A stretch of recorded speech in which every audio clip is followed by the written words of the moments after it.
En fait, ta réussite pour des entrepreneurs, et quand tu te dis waouh, ok, il en est arrivé là, c'est un entrepreneur qui commence en te disant moi je rêve que tu me places sur tel média, ou je rêve qu'un tel me contacte, et au final il est sur le média et un tel l'a contacté, et là tu peux te dire ok, j'ai fait du bon boulot. Donc ouais, il faut savoir être flexible sur son contenu, mais il faut quand même le tester un certain temps avant de prendre une décision. On pivote pas au bout de 3 contenus postés, c'est normal si ça met du temps à décoller. Donc ça, ce serait l'exemple que j'ai le plus souvent qui revient, de me dire on a posté 3 contenus, ils ont marché, mais bon, pas certains, viens on pivote tout de suite. Non, on attend un petit peu, et souvent ça marche en fait. Bienvenue dans Brandzone, le podcast qui décrypte les stratégies d'influence, de branding et de communication sur les réseaux sociaux. Chaque semaine, des experts et des créateurs te partagent leur parcours et leurs conseils pour développer ton image et ton activité. Bonjour, aujourd'hui nous recevons Manon Beau, donc tu es directrice générale de l'agence Surligneur qui appartient au groupe Le Crayon. Est-ce que tu peux déjà nous dire un peu qui tu es et ce que fait du coup l'agence Le Surligneur ? Alors ouais, donc moi je dirige notre agence Surligneur, donc on accompagne à 360 des entrepreneurs dans la presse. Donc on a une agence de relations presse, en personal branding sur LinkedIn, et on a une offre média d'entreprise, donc sur les réseaux, Instagram, TikTok, et puis YouTube, dans le développement d'émissions aussi. D'accord. Et alors toi, du coup, comment t'es arrivé au Surligneur ? Est-ce que tu peux nous parler un peu de ton parcours, du coup, parce que je tiens à le souligner, t'as 23 ans, bientôt 24. Ouais. Bravo déjà, parce que t'es directrice générale donc de l'agence. C'est génial. Est-ce que voilà, tu peux nous parler un peu de ton parcours et comment t'as réussi à t'imposer à ce poste-là si jeune, du coup ? Bah écoute, ouais. Alors par quoi commencer ? Donc moi j'ai rencontré Valran. Donc ça a commencé par une rencontre au lycée. Je voulais créer quelque chose dans les médias. Je sentais qu'il y avait peut-être une place à se faire. En tout cas, il y avait quelque chose qui n'avait pas encore été fait, notamment dans les nouveaux médias. J'en ai parlé à un de mes amis qui m'a mis en relation avec Valran. À l'époque, Le Crayon, on était en 2019, donc c'était vraiment un blog. Il y avait rien qui avait été fait en termes de vidéos. D'accord. C'était juste avant le Covid. Donc moi j'écrivais des articles. On s'est lancé en vidéo en 2020, donc j'ai suivi le mouvement, j'ai commencé à faire de la vidéo et puis notamment des interviews à l'époque. Donc petite interview, c'était pas à l'échelle de ce que fait Le Crayon aujourd'hui, il y a des années qui sont passées. Et puis après, donc moi j'étais toujours en études pendant ce moment-là. Donc, j'étais vraiment à mi-temps et je faisais ça pour le kiff. Franchement, ça m'éclatait. On est devenu une vraie boîte donc en 2021. Et là, ça a pris un peu une autre tournure. J'ai commencé à faire du recrutement pour Le Crayon. J'ai géré la partie un petit peu administrative aussi, un petit peu financière. Enfin, je faisais un petit peu de tout. Moi, je m'éclatais sur le projet, vraiment. Donc, je touchais à tout. J'ai fait un peu de management aussi des équipes, toujours à l'échelle de... Tu commences à recruter tes premiers alternants, tu montes la boîte, voilà. Et toujours méga aidé, bien sûr, par Valran, Sixtine, Jules et Antonin, donc qui sont les fondateurs. Et après, on a décidé de lancer l'agence. Donc à l'époque, il y avait que Le Crayon. Faut savoir, aujourd'hui, il y a donc Le Crayon qui est le média, Le Surligneur, donc l'agence 360 communication entrepreneur. On a Le Pinceau qui est une agence d'influence. On a aussi créé Le Cercle, qui est un de nos événements phares où on va mettre en relation nos clients, plutôt grandes firmes nationales, je dirais, avec des créateurs de contenu. Et puis il y a les Pépites de France qu'on a acheté en 2023. Enfin bref, à l'époque, il y avait pas tout ça. Il y avait que Le Crayon. On a lancé du coup en 2022 nos agences, donc Le Pinceau et Le Surligneur. Le Surligneur à l'époque c'était que de la relation presse. Moi j'opérais un peu le côté agence parce que même si j'adore tout ce qui peut être média et puis je suis dedans, je suis plus douée dans de la strat, le fait de faire peupé, on dirait, des entrepreneurs. Donc, je me suis plus spécialisée là-dedans. Puis, donc, à l'époque, j'opérais vraiment sur Le Pinceau et Le Surligneur. Et puis après, je suis passée directrice générale du Surligneur. Donc là, j'ai vraiment pris en main l'agence avec Sixtine. Et aujourd'hui, on a une dizaine de personnes qui travaillent avec nous, donc sur l'ensemble des aspects. Donc, c'était, je dirais que pour résumer, j'ai vraiment touché à tout. Depuis le départ, je me suis vraiment impliquée aussi dans tout avant de trouver ce qui me faisait vraiment kiffer, et on m'a aussi amenée vers ça. Donc tout ce qui peut être strat, management, sur l'ensemble des pôles. Voilà. Et du coup, Le Surligneur s'adresse à quelle typologie de clients ? Est-ce que c'est essentiellement des entrepreneurs ou vous avez d'autres typologies de clients ?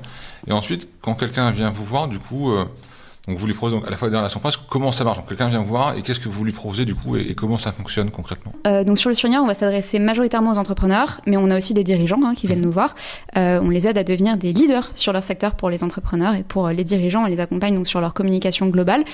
Comment ça se passe ? Donc souvent ils prennent contact avec Sixtine, donc qui se charge beaucoup plus que moi de la partie commerciale, ou alors ils prennent contact avec Valorant, et nous on va définir pour eux une stratégie qui est soit sur l'un des 3 piliers, donc soit relation presse, personal branding sur LinkedIn ou médias d'entreprise, soit sur plusieurs de ces piliers-là, en fonction de leur stade de développement aussi, en fonction de ce qu'ils souhaitent aussi.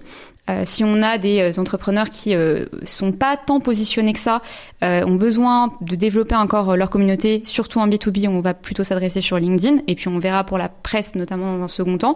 Si on a des entrepreneurs B2C qui ont commencé à créer du contenu mais qui veulent vraiment le développer, on va s'adresser surtout, on va adresser surtout TikTok et Instagram. Et après, si on a des entrepreneurs qui ont déjà développé potentiellement du contenu, se sont assez positionnés, mais veulent aussi toucher une autre audience, on va aussi les orienter vers la presse. Donc là, c'est méga réducteur, ce que je viens de te dire. Ça dépend, on fait du cas par cas. Bien sûr. Mais au moins, tu as un peu le global de comment on positionne. D'accord. Et du coup, quand tu parles de personal branding, donc tu parlais tout à l'heure de Valorant, Sixteen, Jules et Antonin, qui évidemment sont tous très forts et très présents sur le réseau. Est-ce que c'est une force aussi dans le développement du groupe Le Crayon d'avoir des gens aussi forts et aussi emblématiques sur les réseaux? Et comment ça se traduit du coup au quotidien du coup? Au travers de leur personnalité, ils ont réussi à créer un vrai réseau. Et puis ils ont des personnalités qui sont méga complémentaires, si tu veux. Donc non, quand on a lancé tout ce qui pouvait être tout ce qui est boîte d'influence, eux sont capables d'en parler aussi parce qu'ils sont aussi créateurs de contenu. Je préfère ce terme à influenceur qui est un peu galvaudé maintenant. Pareil, au niveau de la presse, à l'époque, c'est aussi beaucoup dans la presse.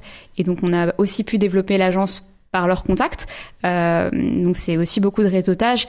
Et pareil, maintenant, tout ce qui peut être création de contenu, ils le font eux-mêmes. Tout ce qui peut être LinkedIn, Sixteen est une boss sur LinkedIn. Donc, elle le fait aussi elle-même. Et ça, c'est un gage de crédibilité qui a été assez fort au départ.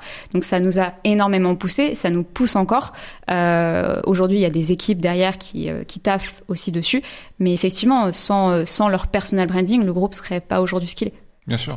Et alors, tu parles de personal branding. Concrètement, comment ça marche? Donc, quelqu'un vient de voir, je prends quelqu'un qui vient monter une start-up qui est pas forcément très à l'aise à l'oral, qui maîtrise pas forcément les codes des réseaux parce qu'il est très focus sur son produit. Quel conseil tu peux lui donner, du coup, et comment vous faites l'accompagnement, justement, pour l'amener un peu on top et qu'il soit performant après? Alors, déjà, faut qu'il ait envie. Ça, c'est un peu la base. Faut qu'il ait envie de s'exprimer sur les réseaux. Faut et sur ce quoi on va travailler, c'est, sur quel aspect ils souhaitent en priorité communiquer. Faut pas qu'ils soient forcés. On a des entrepreneurs qui arrivent et qui nous disent j'aime pas trop la com. Alors qu'ils sachent pas faire, on capte. Mais par contre, si t'as pas envie de communiquer sur la presse, ça devient un petit peu compliqué. Et après, quel angle est-ce que tu veux prendre? Il y a des gens qui savent pas se positionner quand ils démarrent, c'est normal, donc ils sont super forts sur leurs produits, mais ils ont pas les angles, ou alors ils voient pas les angles. J'ai beaucoup de gens qui me disent mais moi je veux communiquer, j'ai peut-être des choses à dire, mais je vois pas trop quoi dire. Donc c'est les premières questions qu'on pose, c'est quel serait ton message clé que tu souhaiterais transmettre, si on a forcément un. Est-ce que tu as réellement envie de le transmettre et comment est-ce que tu veux le transmettre aussi? Est-ce que, toujours c'est par LinkedIn, par la presse, par les médias, par quel biais t'es aussi le plus à l'aise? Finalement, il faut que ça corresponde, ton personal branding.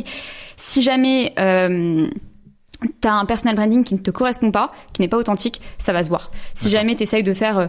si tu veux, nous, on a plusieurs types de personnalités, mais pour les personas fortes, on va avoir l'expert. Donc vraiment le gars qui est ancré très service, très produit, qui est le number one sur sa thématique, celui qu'on va consulter lorsqu'on a des questions sur son sujet. On a le leader de communauté, donc celui qui va réunir un petit peu l'ensemble plein de gens. C'est vraiment par exemple un mec qui va gérer, Jules par exemple qui gère nos événements sur le cercle est un leader de communauté. Il réunit autour de lui. Sixteen va être plus experte, notamment sur LinkedIn, Valorant aussi. Et puis on va avoir un aspect un petit peu grande gueule, certains qui sont plus clivants. Donc c'est le gars qui va te faire des contenus où tu vas dire qu'est-ce qu'il me raconte lui, mais au final c'est méga pertinent, tu vois. Donc on check aussi en fonction de la personnalité de la personne. C'est du personal branding, donc il faut que ça corresponde à fond. Et du coup comment ça fonctionne quand par exemple quelqu'un vient te voir et te dit voilà, donc je veux mettre en avant mon entreprise? Est-ce qu'on fait le distinguo entre l'homme ou la femme qui est dirigeant ou dirigeante et du coup la société, ou du coup ça peut aussi fonctionner pour l'entreprise? Comment vous faites un peu le distinguo entre les deux pour que soit l'homme ou la femme soit au service de l'entreprise, ou soit la personne n'est pas très à l'aise et veut juste, entre guillemets, mettre en avant son entreprise du coup? Généralement, l'entrepreneur a créé une entreprise qui lui correspond. Donc souvent, c'est pas un sujet qui se pose.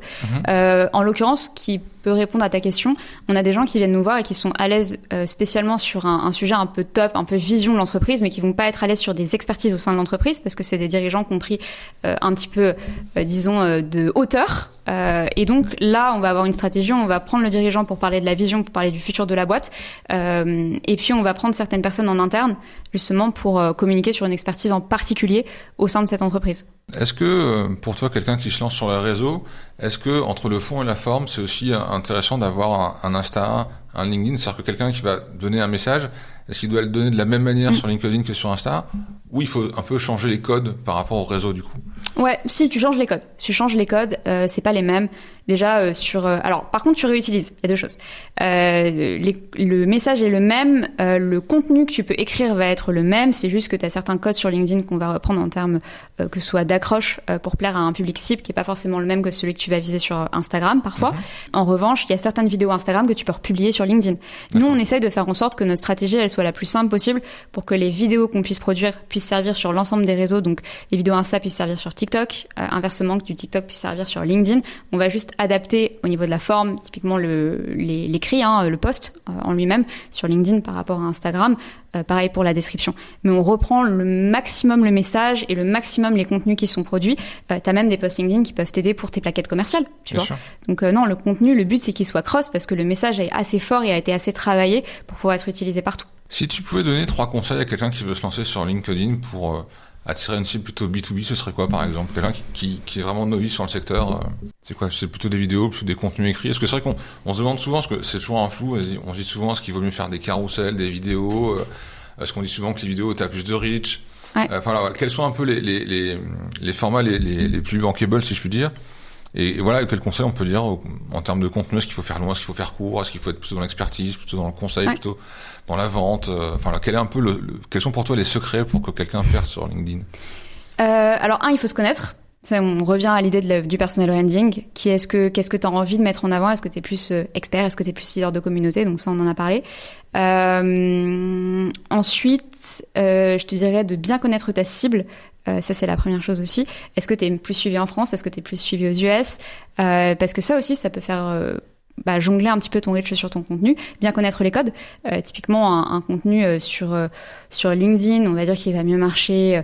On a plus de stats entre le mardi et le jeudi, entre 8h45 et 9h30, souvent sur nos conseils à nos entrepreneurs de poster à ce moment-là, ou alors vers 13h le vendredi par exemple. Donc tu vas avoir certains basiques comme ça de code. Qu'est-ce que je pourrais leur conseiller d'autre? Est-ce qu'il faut faire, parce qu'on entend souvent s'il faut faire un contenu par jour, 2 par semaine, 3 par semaine. Alors, le jeudi, pas le dimanche. Le tout, c'est d'être régulier. On a des gens qui fonctionnent très bien avec un contenu par semaine, d'autres qui fonctionnent très bien avec 3 contenus ou 2 contenus par semaine.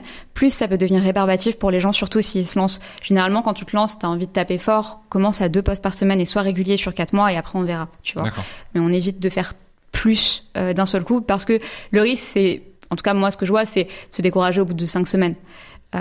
Et puis par rapport au format, effectivement, tu as plusieurs types de formats qui peuvent être utiles. Il faut toujours mettre une photo. Aujourd'hui, tu as beaucoup de réseaux qui se mutualisent. LinkedIn a beaucoup poussé la vidéo parce que c'était fait sur beaucoup de plateformes.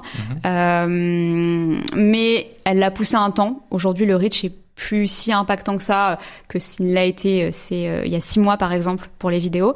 Je te dirais de jongler, de faire toujours des photos et les photos les plus authentiques possibles. Pas besoin d'avoir des photos méga corporate, méga guindées où t'as costume cravate, c'est pas les meilleures photos.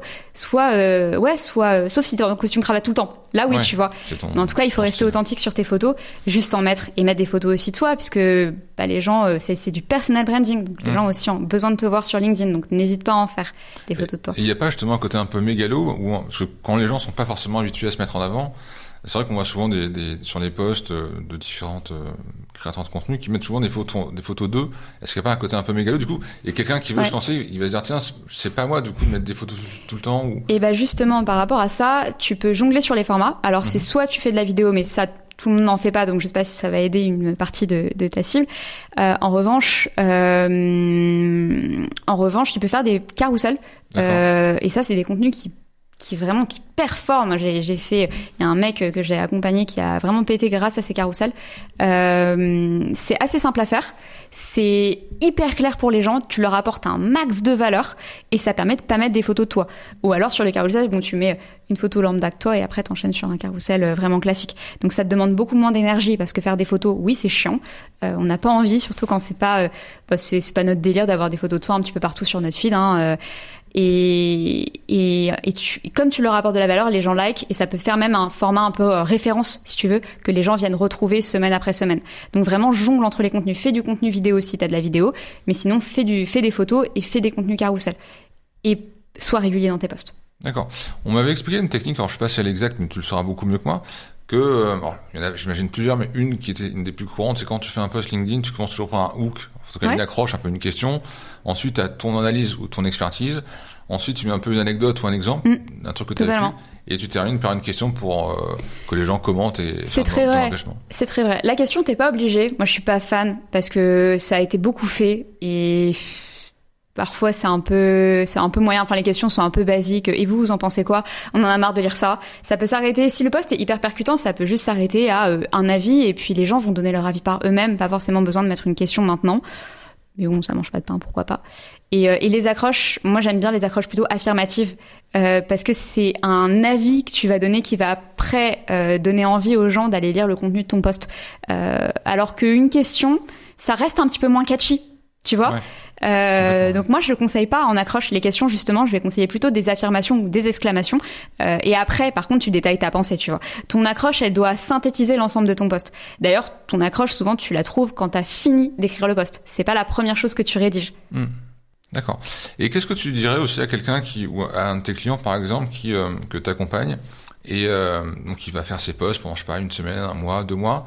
Et parfois ça peut être plus ou moins long, mais parfois t'as des gens qui peuvent un peu perdre un peu le courage. Est-ce qu'il y a un délai pour, je vais pas dire pour devenir expert, mais pour se dire tiens ça y est, je commence à avoir une communauté un peu engagée, ou est-ce que c'est vraiment selon ce que tu fais, selon chaque personne?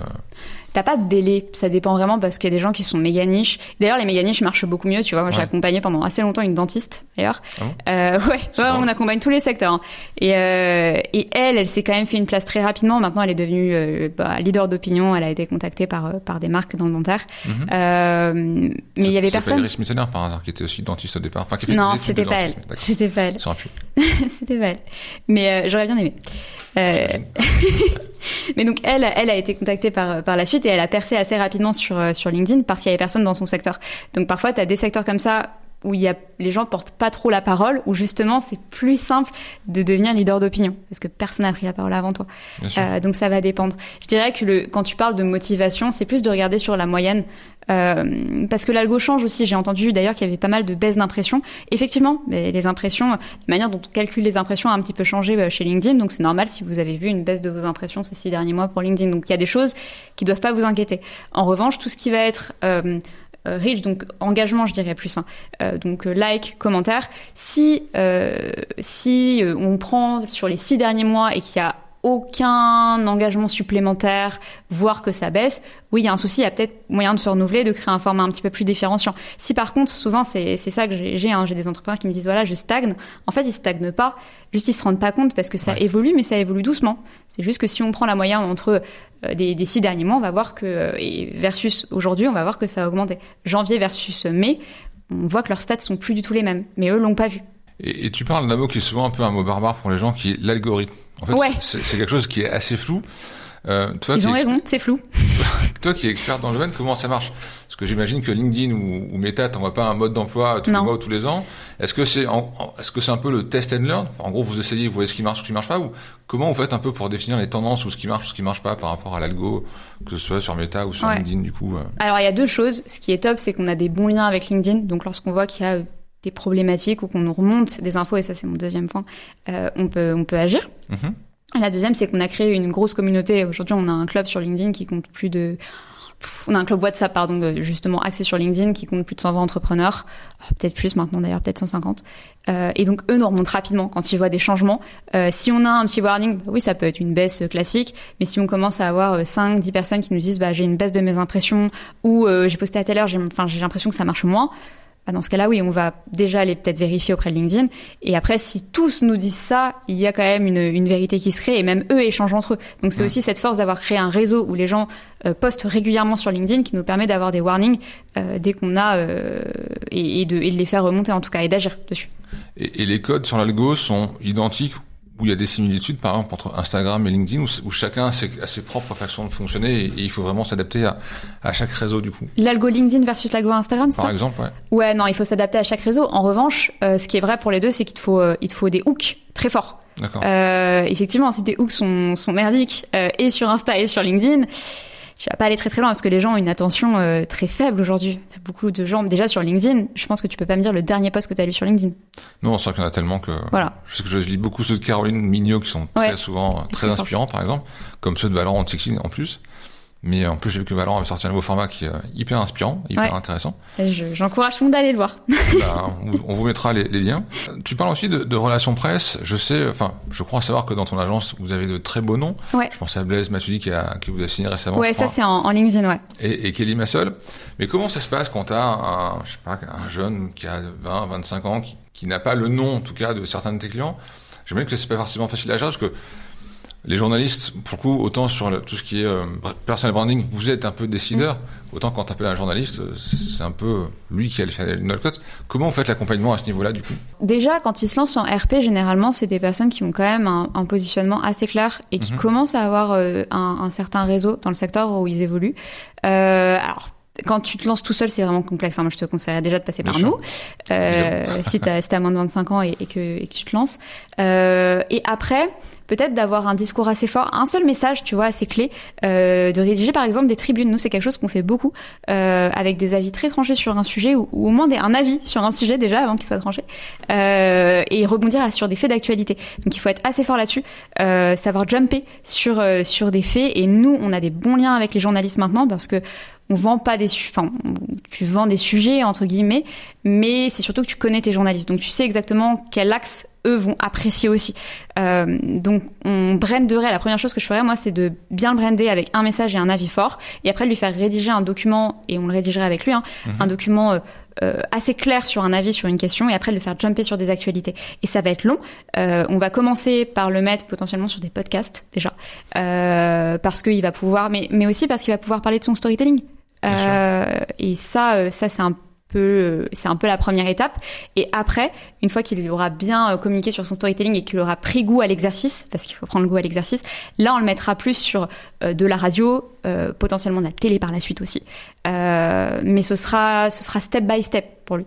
C'est vraiment podcast, tu cibles ton discours, tu rebondis sur des faits d'actualité, radio ou presse écrite, et puis après plutôt télévision, qui est un exercice qui fait un petit peu plus peur. Et pour revenir un peu sur le réseau, toi qui es une experte du coup sur le réseau, quelle est l'erreur la plus souvent que tu peux voir qu'un entrepreneur peut faire, que ce soit, je sais pas, dans un contenu, dans la façon de faire, ou dans le style, ou dans le... Est-ce que il y a une erreur qui est un peu très classique, qui revient régulièrement du coup ? Je croyais que tu allais me donner un exemple. Écoute, quelle erreur. Alors, je t'ai dit, le fait de pas être régulier, c'est une erreur. Si, je te dirais le fait de pivoter peut-être trop rapidement. Alors, je crois que c'était Brut qui fait beaucoup ça. Alors, Brut a beaucoup pivoté sur ses contenus, mais c'est dommage pour un entrepreneur parce que du coup, il perd une partie de son audience. Il se rend compte que son contenu va pas marcher sur les 3 premiers contenus et d'un seul coup, il va paniquer, il va changer totalement de vision des choses et il va te faire un contenu qui, alors, soit qui lui correspond pas, juste il a vu que ça marchait et du coup, il va faire du copier-coller et du coup, ça va pas tenir sur le long terme. Soit il va perdre son audience parce que il va s'éloigner, il va s'éloigner de ce qu'il aime et il va s'éloigner de ce qu'il avait lancé au départ et ce pourquoi il avait réuni une certaine audience de prime abord. Donc il faut savoir être flexible sur son contenu, mais il faut quand même le tester un certain temps avant de prendre une décision. On pivote pas au bout de 3 contenus postés, c'est normal si ça met du temps à décoller. Donc ça, ce serait l'exemple que j'ai le plus souvent qui revient de me dire on a posté 3 contenus, ils ont marché, mais bon, pas certains, viens on pivote tout de suite. Non, on attend un petit peu, et souvent ça marche en fait. Est-ce que tu pourrais nous donner un exemple qui t'a marqué dans un ou une de tes clientes, où tu l'as reçu, tu sais dire, il y a quand même du boulot, parce qu'on part de zéro, parce qu'en fait, il se lance par exemple, et t'es arrivé à une belle réussite, parce qu'il y a eu un vrai travail de fond, un vrai travail sur la forme, et du coup, effectivement, le client que t'as eu au départ, au final, en tout cas, au bout, est devenu plutôt une belle réussite. Ouais. Tout à l'heure, tu parlais de la dentiste. Est-ce que tu en as Ouais. d'autres, par exemple, comme ça, qui t'ont marqué La dentiste, c'était du coup en LinkedIn où pour le coup elle démarrait vraiment de zéro et elle aimait pas poster sur LinkedIn. Et après on a commencé à poster et là ça a vraiment très très bien marché parce que niche et parce qu'elle a été contactée aussi dans son secteur. Donc ça c'était pour LinkedIn. Pour la RP, je te dirais peut-être une entreprise qui s'appelle YouMay qui lutte contre le harcèlement de rue. Qu'on a accompagné.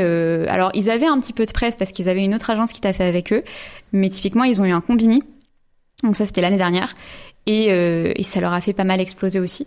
Aujourd'hui c'est toujours quand on tape YouMay c'est toujours un number one dans la barre de recherche chez eux. Donc ça c'était une très belle réussite de les placer sur des médias digitaux comme ça. Ils étaient ravis. En fait ta réussite pour des entrepreneurs et quand tu te dis waouh ok il en est arrivé là, c'est un entrepreneur qui commence en te disant bah moi, je rêve que tu me places sur tel média ou je rêve qu'un tel me contacte et au final, il est sur le média et un tel l'a contacté. Et là, tu peux te dire, ok, j'ai fait du bon boulot. Et tu parlais donc du coup de la dentiste, que c'est vrai que au départ, quand on voit le groupe Le Crayon, on s'imagine plutôt des entrepreneurs, des gens qui montent des startups, etc. Ouais, ou c'est des vrai. boîtes de conseil. Pourquoi une dentiste? C'est quoi? Elle cherche de la notoriété ou c'est plutôt, enfin, parce que j'imagine que sa clientèle est plutôt locale. Donc, Ouais. qu'est-ce que tu peux apporter, enfin, plutôt elle, qu'est-ce que ça peut lui apporter, dans son quotidien, du coup? Alors déjà, une dentiste est entrepreneur. Typiquement, elle avait un cabinet qu'elle avait monté. Donc, elle avait des gens qui travaillaient avec elle. Elle n'était pas que dentiste. Et ça, on se voit souvent. On a souvent l'impression d'un entrepreneur qui est je sais pas, costard cravate et qui dirige 30 personnes. Voilà, je suis entrepreneur. En fait, non. Un entrepreneur, ça peut être tous les métiers possibles. Et donc ça, c'est un peu une idée reçue que j'aimerais débunker. Et après, donc pourquoi elle voulait se lancer alors, ça crédibilise aussi. Ce qu'elle fait, ça l'aide à avoir des partenariats. Donc, comme je te dis, si elle a été contactée par des marques par la suite, même des marques qui viennent du Brésil notamment, c'est aussi parce qu'elle a commencé à communiquer. Donc, c'était pour se faire une place. Elle voyait que personne ne communiquait. Elle avait quelque chose à dire.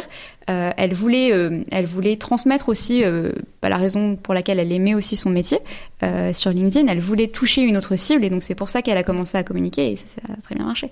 Est-ce que pour toi, quelqu'un qui est très bon en personal branding, ça peut cacher un business qui est moyen? C'est-à-dire son produit est pas foufou, mais le ou la personne est tellement, en fait, très douée là-dedans qu'en fait, ça va un peu cacher l'arbre qui cache la forêt, souvent, ce qu'on dit. Bah, disons que si le produit est moyen, ton personal branding, au bout d'un moment, s'effondre. Ouais. Donc, ça peut cacher évidemment, si je commence à écrire plein de posts en disant que je lance un service et j'écris plein de posts en disant que je suis géniale. Oui, au départ, ça peut donner envie. Mais si mon service ou mon produit après est nul, les gens vont pas continuer à me suivre. Voire tu peux avoir l'effet inverse, gens qui se retournent un petit peu contre toi. Donc non. Le personal branding, il doit être appuyé d'une bonne offre et d'un bon produit. Sinon, ça tient pas sur le temps long. D'accord.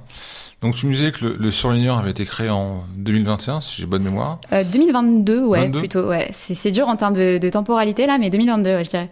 Est-ce que vous avez, je sais pas, des nouvelles choses ou des nouveaux services qui vont arriver, ou quelles sont un peu vos envies pour les années à venir, même si encore une fois vous êtes une boîte toute jeune et qui a un succès assez incroyable. Est-ce que toi, tu as des envies de développement ou de projets que tu voudrais faire avec les surligneurs Ouais, bah écoute, on n'a pas arrêté d'évoluer. On est vraiment alors on a été beaucoup dans du test and learn et c'est ce qui a beaucoup marché. Vraiment, mentalité start-up, quoi.